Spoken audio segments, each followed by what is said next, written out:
Hello everyone, आशा करते हैं आप लोग अच्छे होंगे। जेड प्लस स्टडी पर आपका स्वागत है। आइए करते हैं शुरुआत इस वीडियो की।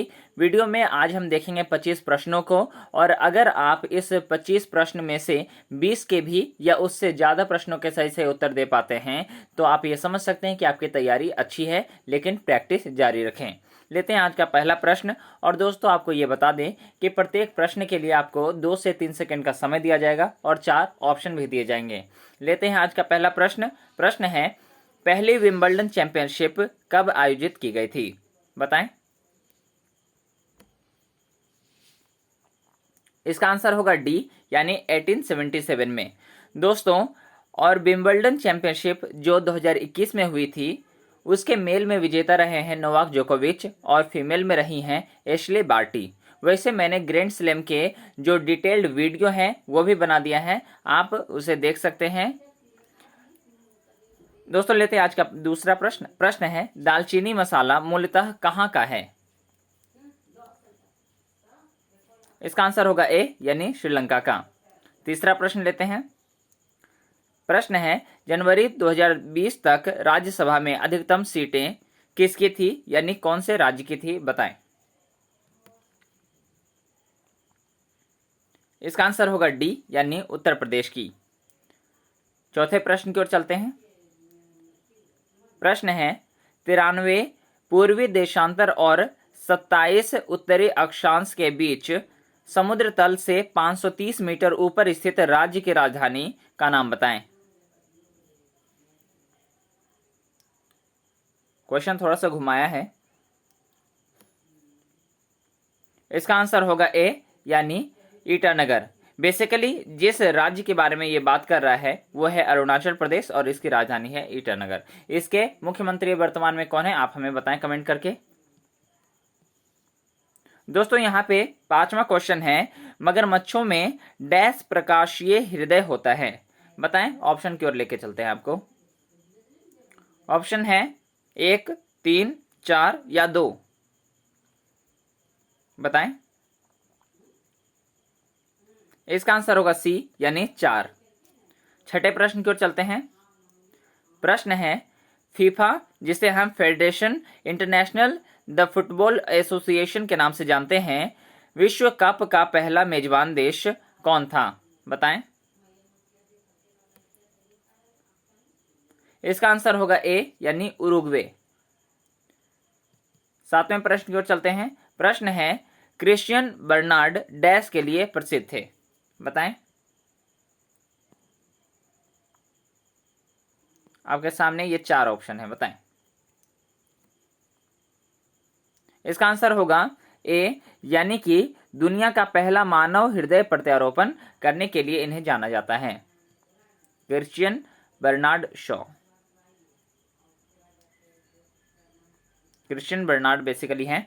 और 8वें प्रश्न की ओर चलते हैं। प्रश्न है दोस्तों, नवंबर 1915 में डैश को लाहौर में फरवरी 1915 के गदर षड्यंत्र में उसकी भूमिका के लिए फांसी दी गई थी, उनका नाम बताना है।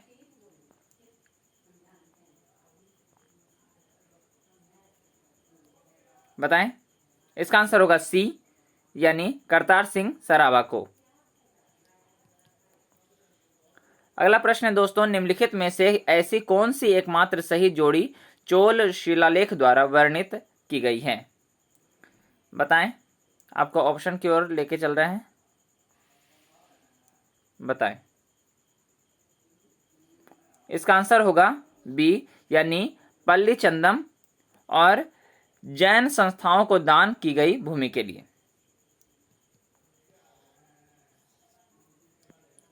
10वें प्रश्न की ओर चल रहे हैं दोस्तों।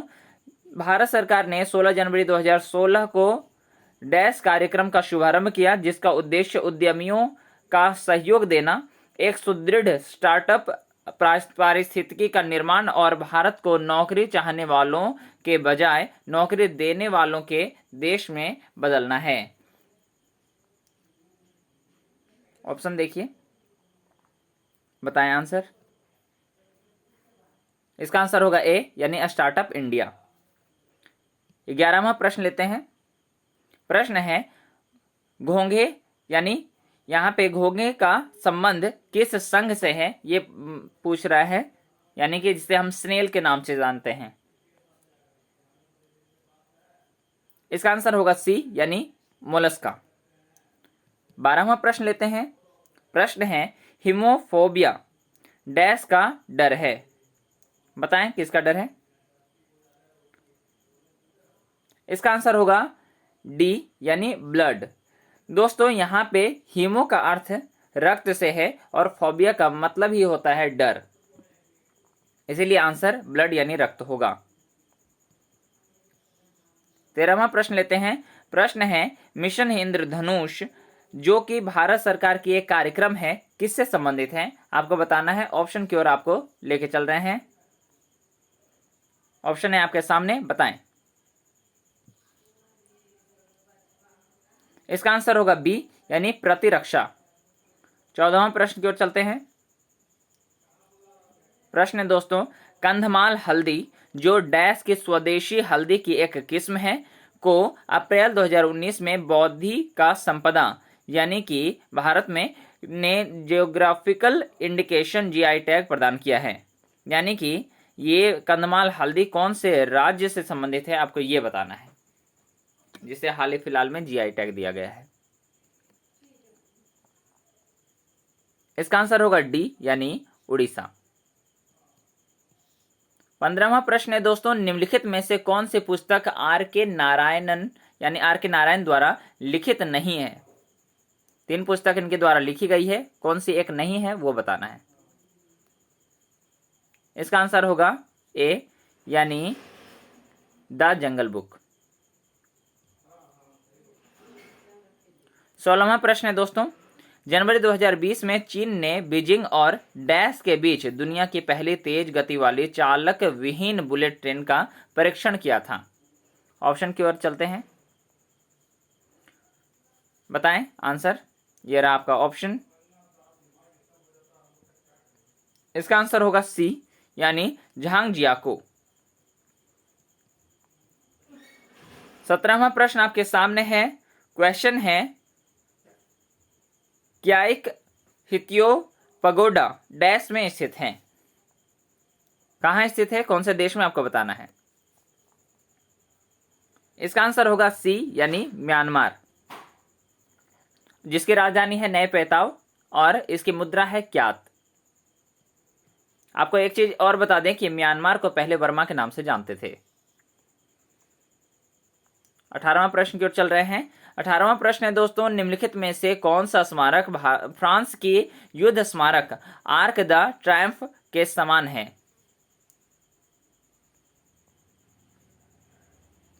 एक मिनट, हाँ बताएं। 4 ऑप्शन है आपके सामने। इसका आंसर होगा बी यानी इंडिया गेट। लेते हैं आज का अगला प्रश्न। प्रश्न है डैश को 1913 में नोबेल पुरस्कार और 1915 में नाइटहुड की उपाधि से सम्मानित किया गया था। बताएं। इसका आंसर होगा बी यानी रविंद्रनाथ टैगोर। 20वां प्रश्न आपके सामने है। भारत के संविधान का अनुच्छेद कौन सा है जो अनुसूचित क्षेत्रों और अनुसूचित जनजातियों के प्रशासन और नियंत्रण संबंधित प्रावधानों का उल्लेख करता है। बताएं। इसका आंसर होगा बी यानी 244 का 1। 21वां प्रश्न आपके सामने। निम्नलिखित में से कौन सी एक अक्रिय गैस है जो सामान्यतः लाइट बल्बों में पाई जाती है। बताएं।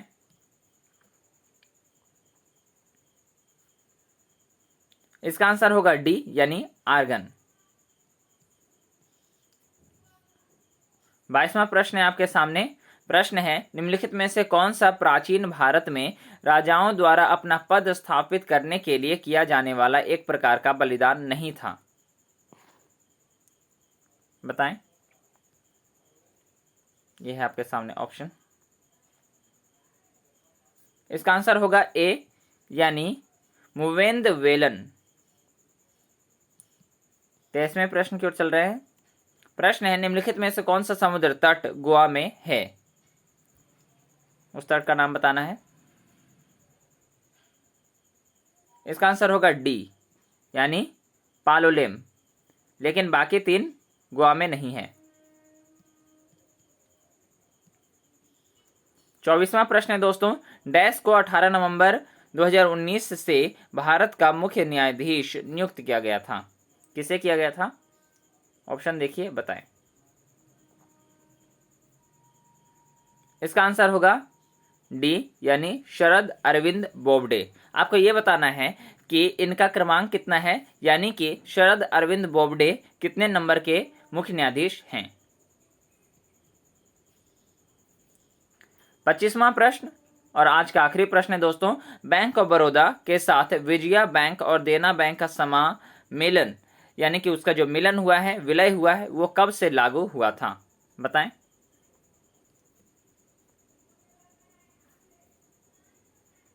इसका आंसर होगा बी और ये होगा 1 अप्रैल 2019।